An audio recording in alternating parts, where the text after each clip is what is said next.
You are the light, our light, that must shine upon Hyrule once again. Now go. Hello everyone, welcome to my gamer profile analysis. In this video, we are going to discuss whether the test results suits me or not. Let's take a look at what I have got.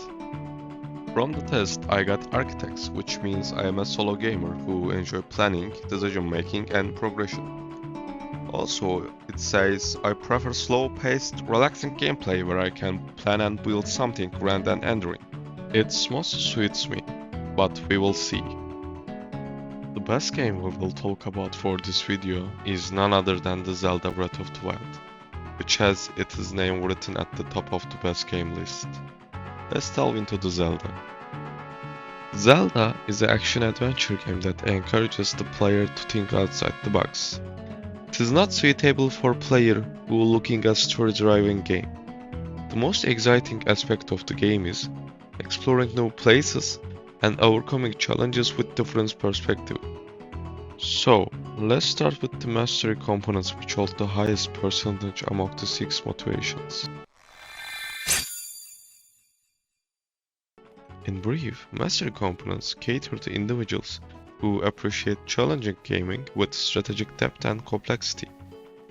If we look at the subtitles, my strategy percentage is 79, because I love to find the optimal scenario with my limited resources. When a person reads this component, games like Civilization 6 and Hearts of Iron 4 come to mind. However, this component takes on more than one form. In the case of Zelda, it presents itself as reaching a location or solving a puzzle. When I aim to climb a mountain, I must properly examine the terrain and devise a strategic plan to climb it.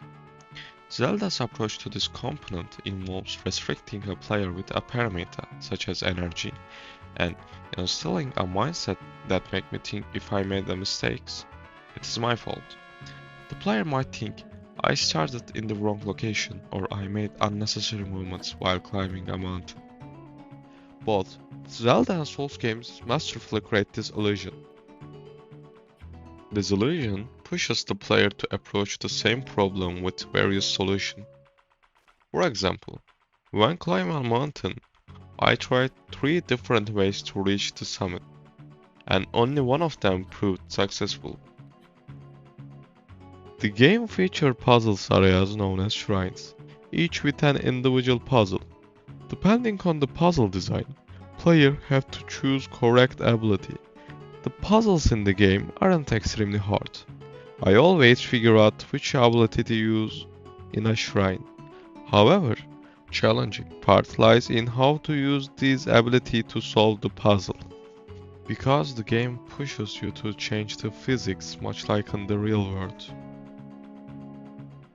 If I had to give an example, in order to pass one puzzle in the game, I need to activate certain panels, but one of the control panel constantly rotates inside the water wheel. When I first saw this puzzle, I looked for a button. However, the solution was very different. It is actually water that moves the wheel, and we have the ability to freeze water.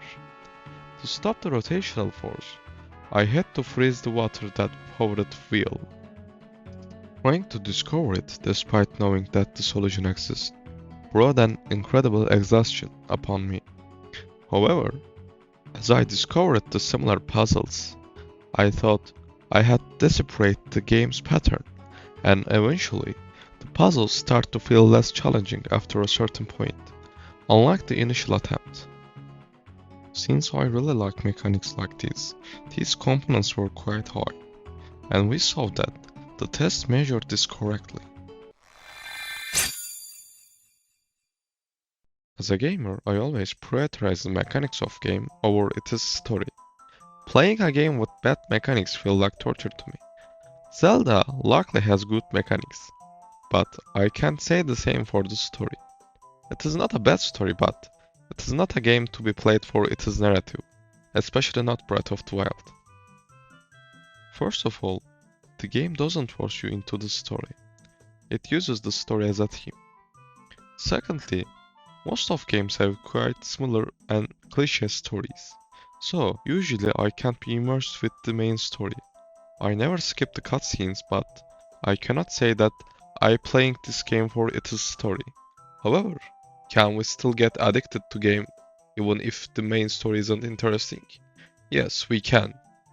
Zelda is a game with a living world, and I find myself much more interested in the little stories rather than the main narrative. Coming across these tales in unexpected places adds an even more captivating layer to the experience. For example, on the map there is a lake in the shape of a broken heart at the top of the mountain. When I managed to climb up, I saw two people, a man and a woman. The guy was trying to talk a girl, but lacked the courage. He asked me to initiate communication between them. In the end, I made them a couple.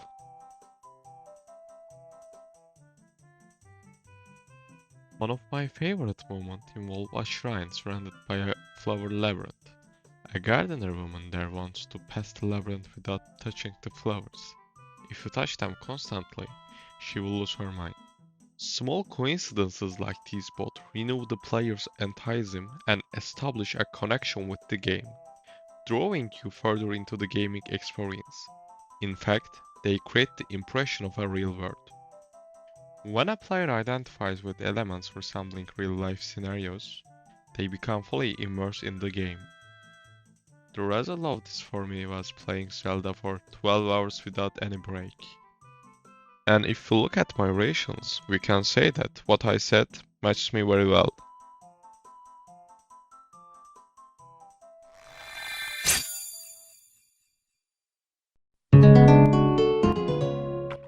For Zelda, the game mechanics encouraged the player to think outside the box.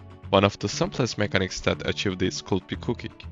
Before engaging in battles or venturing into a new area, you need to consume suitable meals in the game. However, the recipes are not handed to you on a silver plate. There are inns on the roadside in the game, where you can learn these recipes. But when I encountered this, I had already played the game for 60 hours. Instead of following these recipes, I mostly prepared my meals by experimenting with combinations that made sense to me. Some turned out to be flawed, while others become high quality dishes. I also applied this approach in combating enemies and dealing with various challenges. Taking a boss an example, there are certain elemental spellcasters in the game that are initially challenging to defeat. They can teleport, deal high damage, and they are always airborne. However, I had a lot of fun when I discovered that they were quite easy to defeat. For instance, we can easily defeat the fire wizard with just one ice arrow.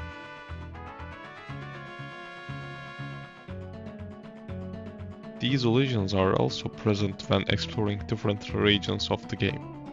At the beginning of the game, we are required to climb a snowy mountain, but it informs us that we need to stay at specific temperature. The simplest way to maintain this parameter is to wear clothes suitable for the environment. However, since I was still at the early stage of the game, I didn't know how to find suitable clothing, and wondering how I could reach the destination. I thought about using a torch to navigate through, thus preserving the environment. When I passed that section using this method, I thought that it was an idea that only occurred to me.